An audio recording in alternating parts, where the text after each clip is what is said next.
The Raven by Edgar Allan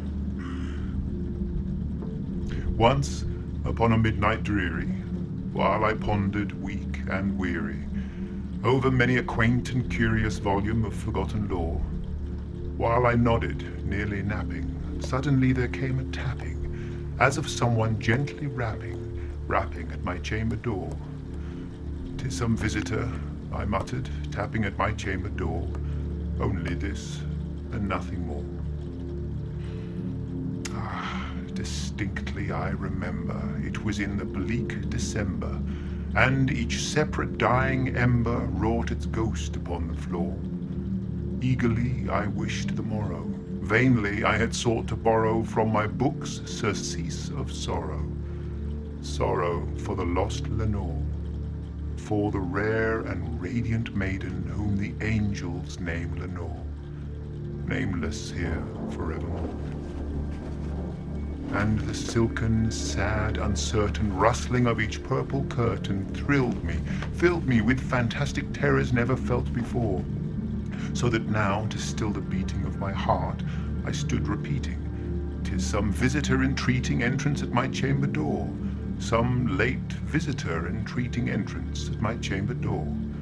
This it is, nothing more."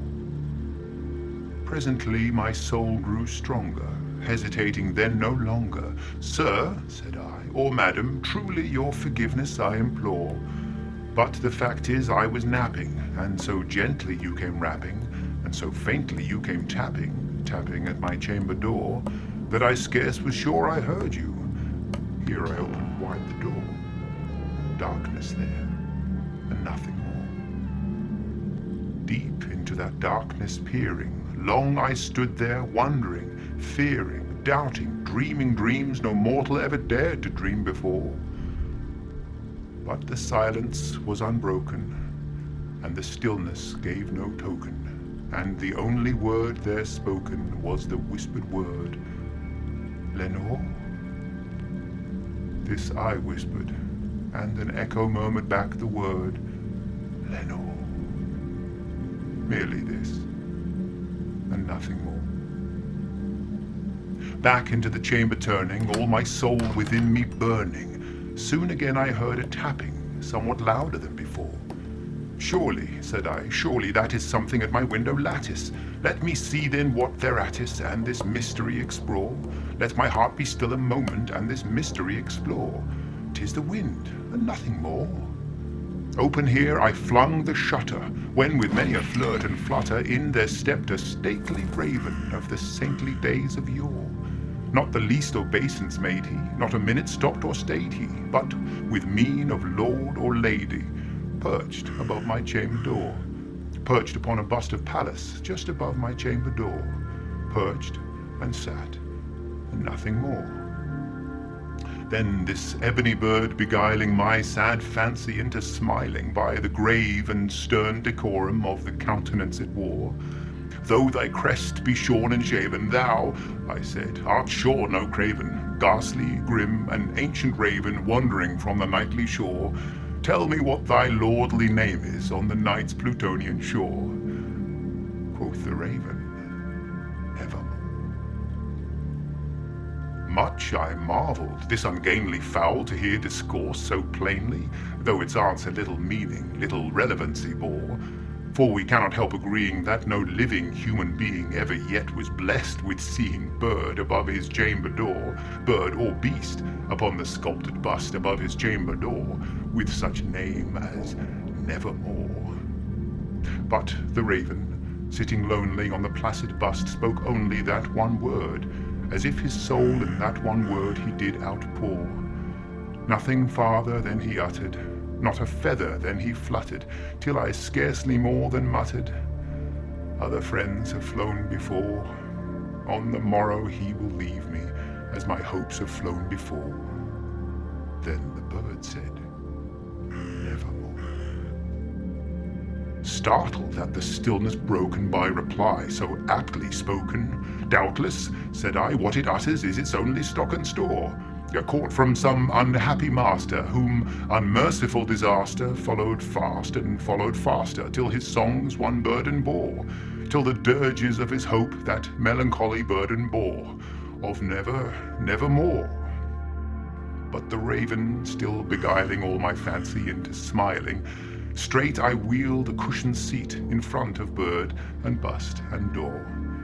Then upon the velvet sinking, I betook myself to linking fancy unto fancy, thinking what this ominous bird of yore, what this grim, ungainly, ghastly, gaunt, and ominous bird of yore meant in croaking nevermore. This I sat engaged in guessing, but no syllable expressing to the fowl whose fiery eyes now burned into my bosom's core. This and more I sat divining, with my head at ease reclining on the cushion's velvet lining that the lamplight gloated o'er, but whose velvet violet lining with the lamplight gloating o'er she shall press nevermore. Then methought the air grew denser, perfumed from an unseen censer swung by seraphim whose footfalls tinkled on the tufted floor.